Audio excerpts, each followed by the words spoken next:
Welcome to Michael Potts F1, everything Formula One, but from a photographer's point of view.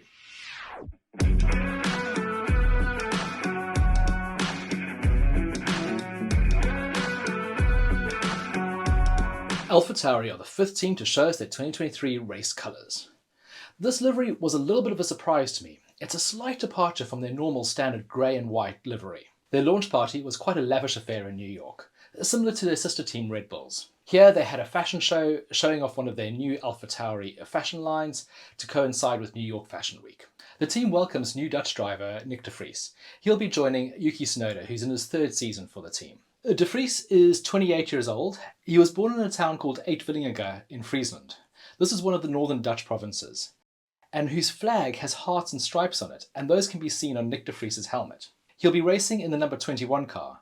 That number previously belonged to Esteban Gutierrez. De Vries has won F2 and F3 titles, and he's made one F1 start in 2022, replacing the injured Alex Albon and scoring points on debut. It's going to be interesting to see how these two drivers go head-to-head against each other. Yuki is in his third season, and he needs to show that he belongs in Formula One. De Vries needs to show that AlphaTauri were right in trusting an older driver from outside the young driver program. At the launch party, the two drivers unveiled a show car showing the 2023 livery. The team also unveiled a series of digital renderings showing what the 2023 concept would be. Now, the show car and the digital renderings don't give us much understanding of what the actual structure of the car is going to be like. For that, we're going to have to wait until Bahrain testing in a few weeks' time.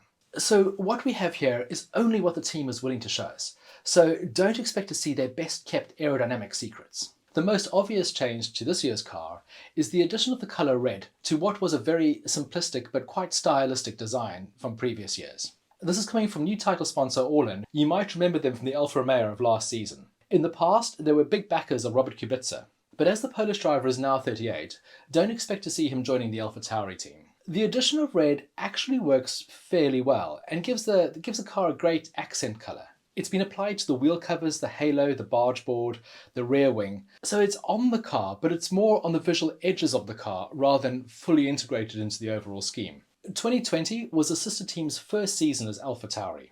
Prior to that, it was called a junior team and raced as Toro Rosso. You can see over the past 4 seasons how the livery and brand identity have remained very strong.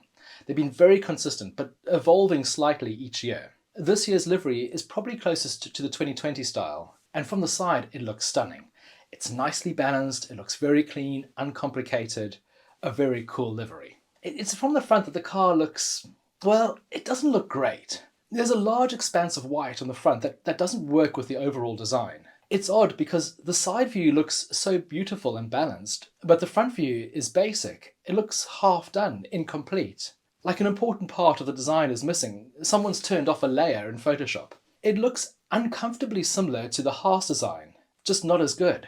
And it could be frustrating for fans getting confused between the two cars. What's quite funny is last year they had a grey nose, but it was painted with matte paint, and there was a certain angle that the light hit it that it actually reflected white.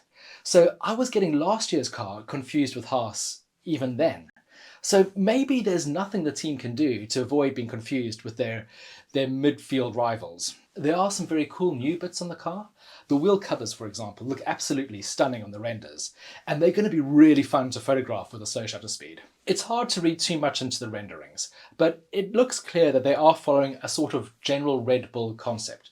And that's unsurprising because Red Bull is their sister team, and they buy a lot of their parts from Red Bull. While a lot of the underlying structure is going to be purchased from Red Bull, there's going to be a lot more of the car that is uniquely AlphaTauri. One of these changes can be seen in the front suspension, for example.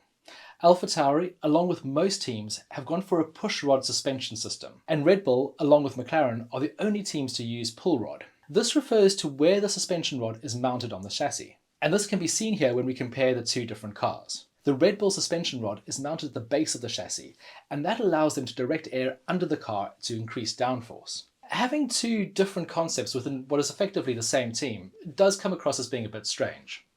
You would expect the ideas would converge, and that way you could maximize shared products, shared resources, shared understanding of how the aero concepts work, and a bit of shared knowledge. Well, at least what is legally allowed to be shared between two teams. The fact that AlphaTauri is going down a completely different route does start to raise some questions, such as what is the purpose of AlphaTauri? It used to be a nursery team for Red Bull's next best drivers, and in that role it's been very successful. 6 driver titles and 80 of their 92 race wins have come from drivers who started at Toro Rosso or AlphaTauri. Only Mark Webber and Sergio Perez have won for Red Bull without racing for the junior team. At one stage, the Red Bull Driver Academy was this factory of producing prodigious racing talent. Race winners Sebastian Vettel, Daniel Ricciardo, Carlos Sainz, Pierre Gasly, Max Verstappen all passed through the program. Even drivers who didn't make it in Formula 1 have gone on to do great things in other series. Sebastian Buemi has won World Endurance and Formula E titles. Brendan Hartley has won World Endurance titles. Jean-Eric Vergne has won Formula E titles. Even before it became Toro Rosso, the Faenza-based team used to race as Minardi, and it nurtured some absolute greats. Alonso, Webber, they all started there. Funnily enough, Jos Verstappen actually ended his career at the team only 20 years ago. The team has developed so many drivers. On the grid last year, 7 drivers of the 20 had gone through the Red Bull Academy.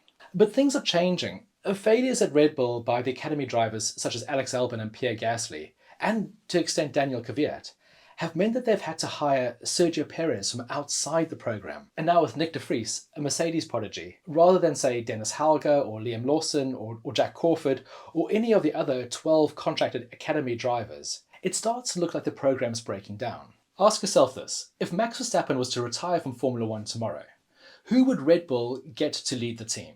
I doubt it's any one of the current contracted drivers or anyone in the academy. They'd be going outside the program. They'd be going to Lando Norris or Charles Leclerc. So if its purpose is not to create the next new shiny driver, then what is it doing in Formula 1?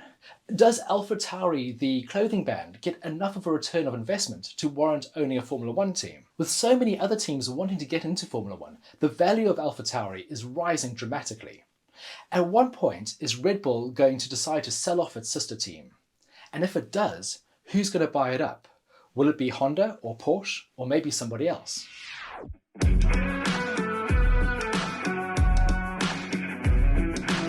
Thank you so much for watching this AlphaTauri livery review. What did you think of the car? Please do let me know in the comments below. How do you think the 2 drivers are going to get on during the course of the season? And which one do you think is going to finish on top? And if you've enjoyed this and you like similar sort of content, please do like and subscribe. I'm going to be at Bahrain testing, so I'll be able to bring you the latest car designs as soon as they roll out onto the tarmac. If you'd like to buy any photographs of the AlphaTauri team, there's a link to my shop in the description below. And if you use the discount code MichaelPottsF1, you get 10% off all purchases. Tomorrow is an absolute livery launch bumper day. We have Aston Martin and McLaren, so please do join me for both of those. And until then, goodbye.